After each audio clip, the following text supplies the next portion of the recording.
Today I'm reacting to your Monday Night Raw Hot Takes. Hot Takes is a weekly video series where I give you all a platform to be able to voice your thoughts, whether those are good thoughts, bad thoughts, or everything in between about the world of professional wrestling. So if you'd like to be featured in the next episode of Hot Takes, make sure that you're following me over on X because I ask for your hot takes there after every episode of Raw, SmackDown, and every single WWE Premium Live event. And if you are looking for my full review of this particular episode of Monday Night Raw, it's already up and available with footage over on patreon.com/SantiZab. Don't forget that over there we upload the Raw reviews, SmackDown reviews, the Clash in Paris review, all with footage are all over there, plus a bunch of other videos and series that we can't post here because they would just get blocked due to copyright. So go check it out, link in the description or a link in the pinned comment. And as always, don't forget to subscribe to this channel, ring the bell for notifications. If you're a wrestling fan, I know you're gonna fall in love with this YouTube channel because we always upload daily wrestling content. All right, that's enough. Let's go ahead and get started. If WWE doesn't give us the payoff of AJ Lee in Chicago, WWE is going to regret it. I get that we've been down this road way too many times before, but this is such an easy layup to make that it'll be impossible to mess this up. They're setting up that mixed tag match for WrestlePalooza. Look, when it comes to previous letdowns of people expecting AJ Lee, that wasn't really WWE's fault. It's not like they created any sort of expectation that AJ Lee was going to be around or come back. Even during that major CM Punk and Drew McIntyre feud, all the speculation was pretty much entirely fan-led. However, this time around, the speculation of AJ Lee isn't fan-led. It is almost entirely manufactured by the WWE. So yes, if WWE doesn't pay off AJ Lee returning in Chicago, absolutely they're going to regret it because whoever it ends up being, whether it's Nikki Bella, whether it's even Rhea Ripley, whether it's Bayley pretending to be AJ Lee, they're gonna get booed out of the building. This is the expectation that WWE has created. We are now in a story where it wouldn't just be nice to have AJ Lee. We are in a story where it demands that we get AJ Lee for it to make any amount of sense. And it does look like we're gonna be getting AJ Lee as early as Friday Night SmackDown in Chicago, where she lives. So yes, it would 100% make sense, and it should happen in that episode of Friday Night SmackDown. Otherwise, it'll be a giant letdown. I do think it's kind of crazy that they're setting up this giant of a mixed tag match, probably the biggest mixed tag match in the history of the sport, to go up against All Out with AEW, and of course to have this be the biggest PLE imaginable going into the ESPN era. I just think it's crazy that if you told me like 3 years ago that CM Punk and AJ Lee were going to be back in the WWE feuding with Becky Lynch and Seth frickin' Rollins, I would genuinely call you an insane person, but here we are. We truly are living in the best timeline. Seriously. At this stage, WWE have backed themselves into a corner. It has to be building to an AJ Lee return now because anything else will fall completely flat and the audience will hate it no matter how well it's booked. I'm sure WWE knows that. I'm sure that they know that if they put out anyone else that isn't named AJ Lee, that they are going to get booed out of the building. I'm sure that they are creating the expectation of AJ Lee to get you to go watch Friday Night SmackDown, to get you excited for WrestlePalooza without straight up saying AJ Lee is returning on Friday Night SmackDown. It's actually kind of a similar tactic that AEW employed for CM Punk's debut on AEW. They didn't like advertise it at all, but it was heavily speculated to the point where if CM Punk didn't show up on that episode of Rampage, people would have probably burned down Chicago. So you can basically confirm things without straight up saying the exact words that confirm the thing. In my eyes, it's one of those situations where WWE has more or less confirmed AJ Lee without straight up saying AJ Lee is returning. But if this doesn't end up being the case, if WWE genuinely fumbles this, there's no saving this at all whatsoever. I'm worried that if she wins, that she's just going to sit in the back waiting like Io Sky. Think about it. Rhea, Io, Kairi, and Asuka seem to be setting up a feud. The only people left is Roxy and maybe Raquel, and that's not really main eventers considering they're in the tag team division.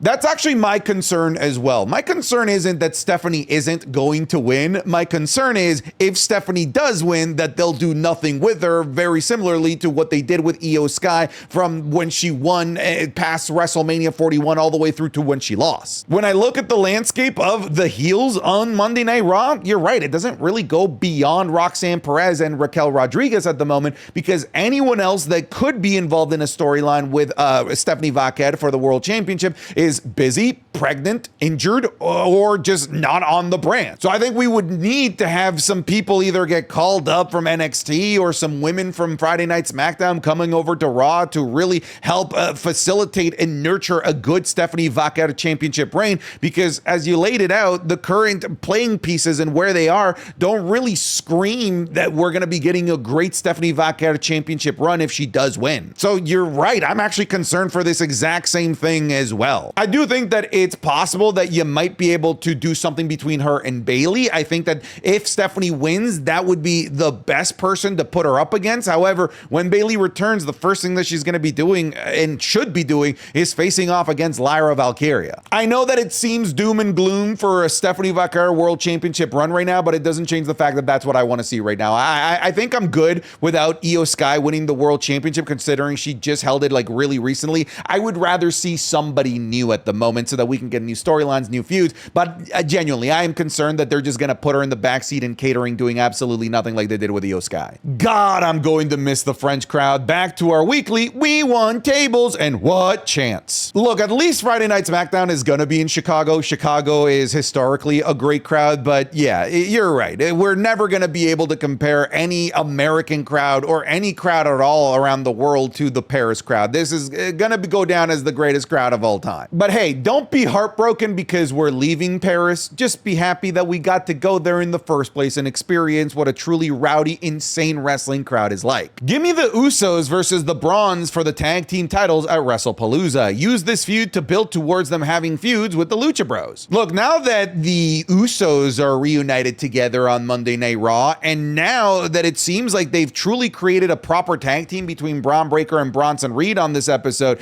and with the potential impending brand switch of somebody like Rey Fenix, I think that we do have some really interesting pieces to create a really intriguing World Tag Team division over on Monday Night Raw, a World Tag Team division where the current champions are busy, both of them, feuding with one singles competitor, Dragon Lee. Seriously, the Judgment Day hasn't at all done anything in the tag team division since winning the damn things. It's been insane. But I'm totally down for this if it means getting the titles off of the Judgment Day, who are doing absolutely nothing as World Tag Team titles. I wouldn't mind giving the titles to the Bronze and letting the Bronze and the Usos feud for these things until WrestleMania. That would be fine too. Look, it really did help the WWE Tag Team titles on Friday Night SmackDown when Tama Tonga and Tonga Loa won the titles, and the titles were sort of like in and out of the main event scene and getting that main event shine. Maybe the World Tag Team titles on Monday Night Raw could benefit from that by having this like quasi main event program with either the Bronze or the Usos holding the titles, while also at the same time kind of hovering around the World Heavyweight Championship. It worked for the WWE Tag Team titles.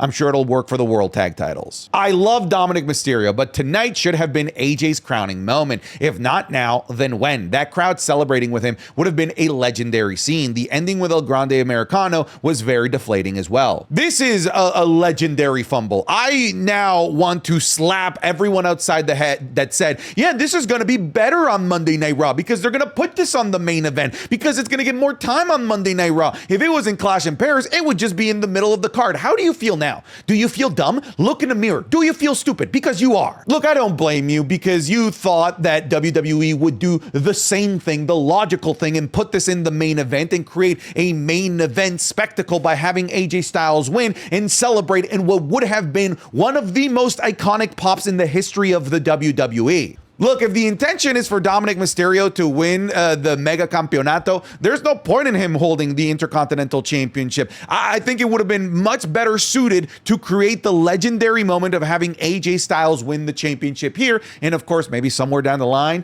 giving us that matchup of John Cena versus AJ Styles. You know what I'm saying? But putting this in like the dead spot of Monday Night Raw, where you usually would put like a Maxine Dupree match an hour and a half into the show, it was such a disgrace. I was so upset, genuinely mad that WWE didn't put this in the main event. But after seeing the ending result of El Grande Americano just headbutting AJ Styles and creating a really deflating moment, I get why they didn't put it there. Listen, if you were gonna have this dog shit ass ending and you were gonna put it in like the dead spot of Monday Night Raw, you were better suited to just put this in Clash in Paris, so that at the very least we could have had a hype PLE crowd and a more fluffed up PLE with more matches, as opposed to, you know, Uso a 40-minute post-match beatdown of Roman Reigns. Yeah, I hated this. I genuinely hated everything about this, and I love Dominic Mysterio. Dude, this just is never worth it. That is insane.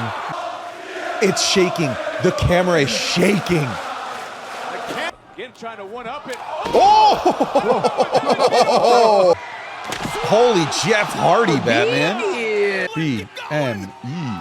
Oh! That was a sneak peek of this week's Wrestling is Cool Match Club, available exclusively over on patreon.com/SantiZap. This week we're looking at the SummerSlam 2000 tables, ladders, and chairs match. It's a crazy one. The match with the legendary crowd that was Cody Rhodes versus AJ Styles in Backlash France. A recent classic between Obafemi, Trick Williams, and Javon Evans at NXT Stand and Deliver. The street fight between Becky Lynch and Tiffany Stratton at NXT No Mercy. And a Texas death match over an AEW collision between Hangman Adam Page and Christopher Daniels. You'll be getting all of this, plus the Raw reviews, SmackDown reviews, and every single series that we do that has footage that we can never post here because it would just get blocked due to copyright. So go check it out, link in the description or link in the pinned comment. If you try the Patreon even for just 1 month, I'm incredibly confident that you're gonna fall in love with it. If you're already a patron, thank you so much for your support. Without you, we wouldn't be able to do what we do as often as we do it, but let's get you back to the video. Just poor Kyrie through this whole damn show. Listen, I love that they all have individual traits. I love that they're all individual characters because for a really long time,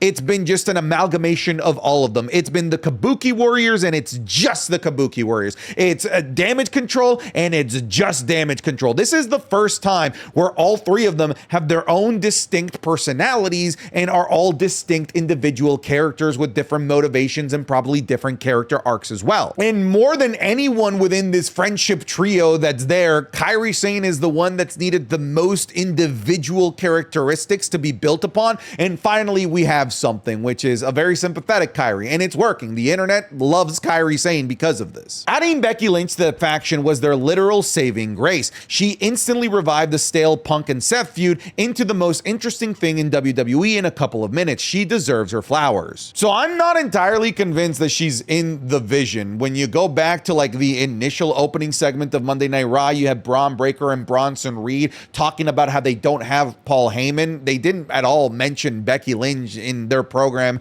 or in their group at all whatsoever. On top of that, Becky Lynch's motivations and Seth Rollins' motivations don't really align, considering Becky Lynch is Becky Hogan and is keeping down the next generation. Meanwhile, Seth Rollins is the vision, the future, trying to elevate the next generation. So their ideologies actually don't mix, which is why I'm not actually convinced that she's part of the vision. I actually think that she's just here for this one singular program that should, again, I say should, involve AJ Lee. So when you say it's their literal saving grace, if the vision hasn't worked for you, I don't think that Becky Lynch is what's going to fix it. I think you're right in terms of elevating and maybe even saving the Seth Rollins and CM Punk feud. But if you're already down on the vision, I don't think that Becky Lynch is about to like drag them out of the grave for you. Now, when it comes to her current involvement in the program with CM Punk, I agree with what you said here at the end. She deserves her flowers. Oh my God, she was amazing. She stood toe to toe with who is considered one of the greatest mic workers in the WWE. And she did such an amazing job at clowning him and sending him walk of shame style to the back. Bronson Reed still keeping up the tribal thief gimmick despite losing to Roman and losing to Shula Fala makes zero sense. I agree with you. However, if I'm Bronson Reed, I'm going to try and hold on to this as long as I can, considering this is the thing that finally put me on the map within this faction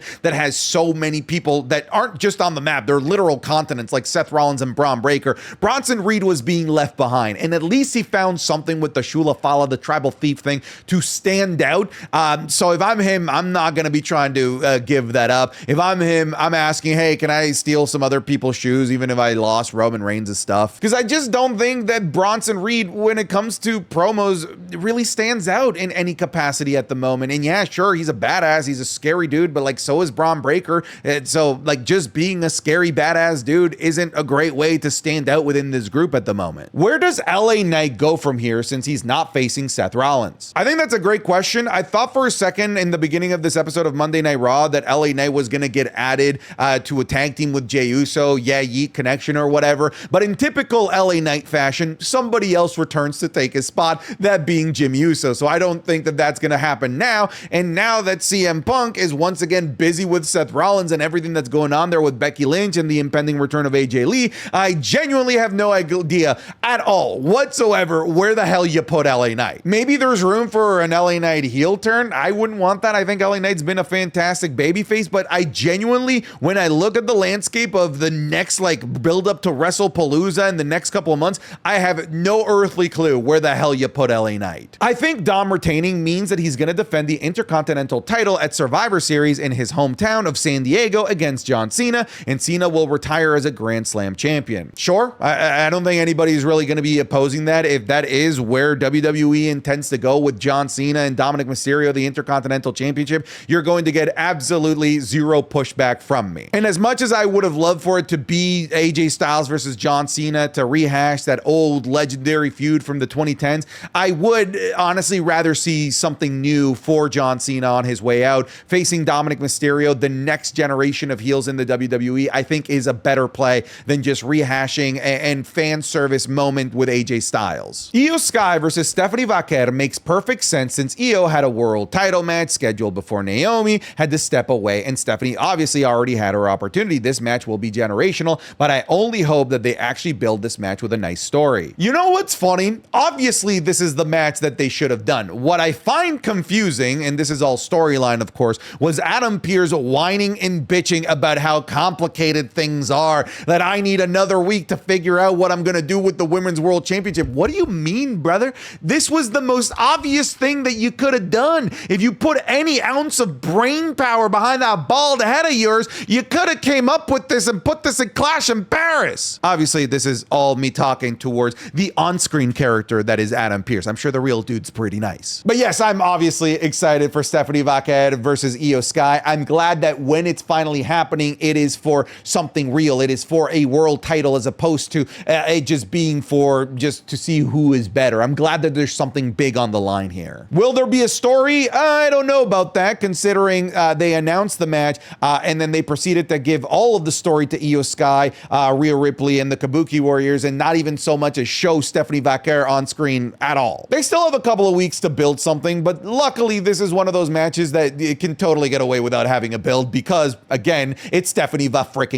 versus Io motherfucking Sky. They really want to make the $30 worth it, and I may not spend it, but it will be a good deal with this match. I could genuinely see this being match of the year for this year, especially if they are given time. Now that we saw that Clash in Paris ended up being damn near 4 hours, I'm expecting the same out of WrestlePalooza. The fact that every single match at Clash in Paris got a good amount of time, with the shortest match being 13 minutes, tells me that matches at WrestlePalooza will likely get the same treatment, so I am expecting Io Sky versus Vaquer being about 20 minutes. Anything less and we're being robbed of what could be the greatest women's match in the history of this sport. Genuinely, the talent is there. But yeah, it's pretty clear that WWE had all of the intentions of just pushing this to WrestlePalooza. They could have done this at Clash in Paris. Clearly, they did not want to put this in Clash in Paris, so they put this on WrestlePalooza, again, to incentivize you to go from paying $8 a month to $30 a month. And yes, I know there's some of you in the comments, it's free for me, I have the TV package. Good for you. That doesn't involve everybody, though. If booked properly, this could be the best women's storyline since the Big Three storyline, which has yet to conclude since both Naomi and Bianca are inactive at the moment. It's just a shame that Io couldn't have the compelling storyline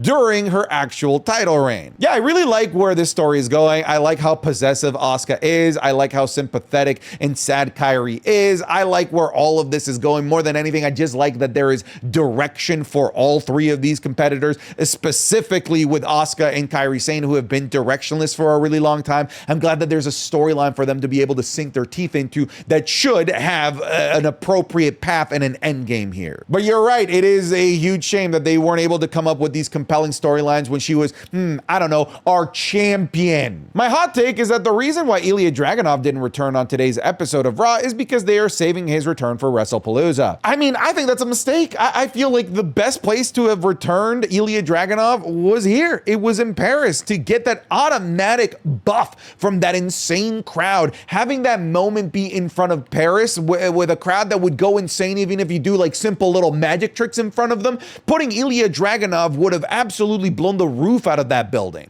and it would have been a way more memorable return than him returning at WrestlePalooza. Sure, it's going to be on ESPN, but it's going to be in front of a crowd that's just going to be chanting, "We want tables," and what chants all night long. It's Indianapolis. They weren't a great crowd the last time they were there. But Chunky, I was there and we were loud and bright. Shut your mouth, okay? You guys were quiet at Royal Rumble. I'm glad that they give Braun and Braun the victory on their own. Lately, they've been taking L's and it hasn't been a good look. With a dominant win today, I hope to see them contend for the World Tag Titles or something bigger. The tag titles absolutely make sense. We've already talked about how beneficial it would be, not just to these two, but to the actual tag team division, to have members of the division holding the World Tag Titles. It'll absolutely elevate the division and the titles. But we also just can't rely on Bronson Reed and Braun Breaker being the muscle. That can only last for so long. Eventually, if this is going to be a long-lasting faction that lasts over a year, 2 years like Evolution did, you need to have these guys go for gold. You need to have these guys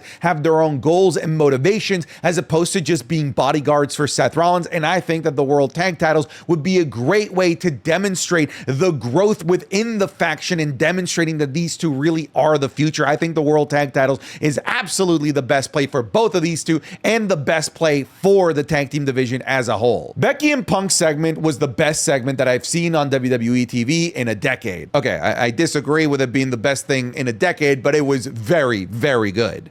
My goodness, man, the character restraint of CM Punk to just allow himself to get clowned by Becky Lynch is really brilliant when you think about it, because yeah, it would have been cool had he clapped back. I'm sure some people would have loved a GTS or something like that, but allowing him to get clowned by Becky Lynch is what's going to make the return of AJ Lee feel even more special. It's what's going to make the beatdown of Becky Lynch at the hands of AJ Lee feel that much more cathartic and that much more worth it. I thought that this segment was delivered absolutely brilliantly. I'm interested in Jimmy's inclusion with the Vision storyline. I hope it's more than just a one-night thing, and hopefully Jimmy escapes the Bloodline Vortex on SmackDown. There's nothing for Jimmy Uso to do on Friday Night SmackDown. Let's just call it how it is. He's just gonna end up being behind Sami Zayn, behind Solo Sikoa, behind Jacob Fatu. Jimmy Uso is not going to accomplish anything over on Friday Night SmackDown. I'm sorry. So right now, the best play is for a change of scene, reunite with his brother to do something cool, something that we haven't seen in a very long time, in what, like 4 years at this point. So yes, I am down for Jimmy Uso being full-time on Monday Night Raw. There's nothing for him left over on SmackDown, if you ask me. An unhinged focus, Asuka versus Rhea Ripley with Kyrie and Io mixed in. This is the storyline right now, and I cannot wait for the fallout. I am curious what the end goal is specifically with Asuka. Like, are we looking at Asuka potentially being the top heel in the women's division